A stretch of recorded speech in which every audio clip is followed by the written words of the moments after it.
அருமையானவர்களே, எப்படி இருக்கீங்க? சந்தோஷமாக இருக்கீங்களா?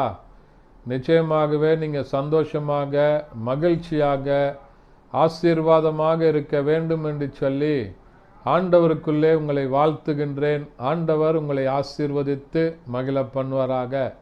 தொடர்ந்து இந்த காலையில் கர்த்தருடன் என்கிறதான நிகழ்ச்சியை பாருங்க. ஆண்டவர் உங்களோடு கூட இருந்து பெரிய காரியங்களை செய்வார். இதை பார்ப்பது மாத்திரமல்ல, பார்த்து முடித்தவுடனே உங்களுடைய நண்பர்களுக்கு, தெரிந்தவர்களுக்கு ஷேர் பண்ணுங்க.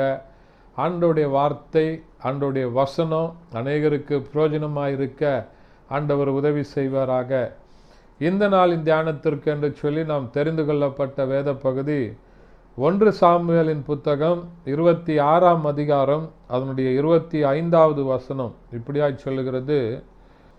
அப்பொழுது சவுல் தாவீதை நோக்கி, என் குமாரனாகிய தாவீதே, நீ ஆசீர்வதிக்கப்பட்டவன், நீ பெரிய காரியங்களை செய்வாய், நீ மென்மேலும் ஆசீர்வதிக்கப்படுவாய் என்று சொல்லி ஆசீர்வதித்த காரியங்களை பார்க்கிறோம். நீ பெரிய காரியங்களை செய்வாய் என்று சொல்லி யார் சொல்கிறது? சவுல் தாவீதை பார்த்து சொன்ன வார்த்தைகளை பார்க்கிறோம். சவுல் தாவீதின் மேல பொறாமை கொண்டவராக இருக்கிறார். எப்பொழுது சவுல் தாவீதின் மேல பொறாமை கொண்டு ஒவ்வொரு நாளும் தாவீதை கொல்ல வேண்டும் என்று சொல்லி எத்தனிக்கிறார். எப்படியாவது தாவீதை அழித்து விட வேண்டும், தாவீதை ஒன்றுமில்லாமல் ஆக்கிவிட வேண்டும். எப்போ தாவீது வந்தானோ அன்றையில இருந்து சவுலுடைய பெயர் அந்த இஸ்ரவேல் மக்கள் மத்தியில் விளங்கப்படவில்லை. சவுலை காட்டிலும் தாவீது பெரியவனாக ஜனங்கள் பார்த்தாங்க. தாவீதோடு கூட கர்த்தர் இருந்ததை ஜனங்கள் பார்த்தாங்க.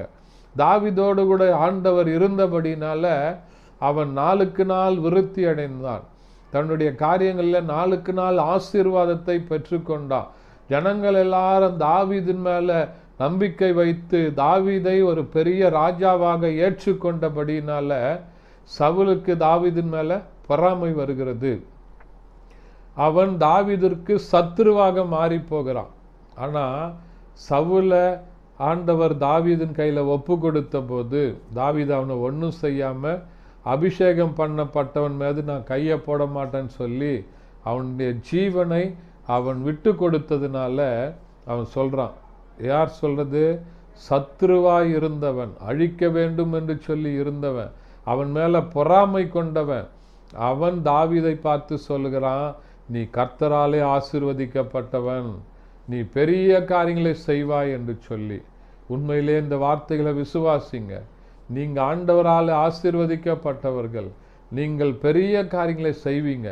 அது எப்போன்னு சொன்னா, ஆண்டவர் உங்க கூட இருக்கும்போது. உங்களை பகைத்தவர்கள், உங்களுக்கு எதிராக எழும்பினவர்கள், உங்க மீது பொறாமை கொண்டவங்க, உங்களை ஒன்றுமே இல்லாமல் ஆக்கணும்னு சொல்லி நினைச்சவங்க எல்லாரும் உங்களை பார்த்து நீங்க ஆசீர்வதிக்கப்பட்டவன், நீ பெரிய காரியங்களை செய்வ, ஏன்னு சொன்னா ஆண்டவர் உன்னோடு கூட இருக்கிறார் அப்படின்றத உறுதி செய்கிற நாட்களுக்குள்ள நீங்க உங்களை ஆண்டவர் அற்புதமா வழிநடத்த உண்மையுள்ளவராய் இருக்கிறார். ஆகையினால இந்த வார்த்தைகளை விசுவாசிங்க. ஆண்டவர் உங்களுக்கு பெரிய காரியங்களை செய்து உங்களை ஆசீர்வதிப்பார். ஜெபிக்கலாமா? பரிசுத்த பிதாவே, உம்மை துதிக்கிறோம், உம்மை ஸ்தோத்தரிக்கிறோம், உம்முடைய நாமத்தை மகிமைப்படுத்துகிறப்பா. ஆண்டவரே, இந்த நல்ல வசனத்தை கேட்ட ஒவ்வொருவரையும் ஆண்டவர் பெரிய காரியங்களை செய்ய ஆண்டவரே பலப்படுத்துவீராக. இயேசுவின் நாமத்தில் பிதாவே, ஆமென். Thank you. God bless you.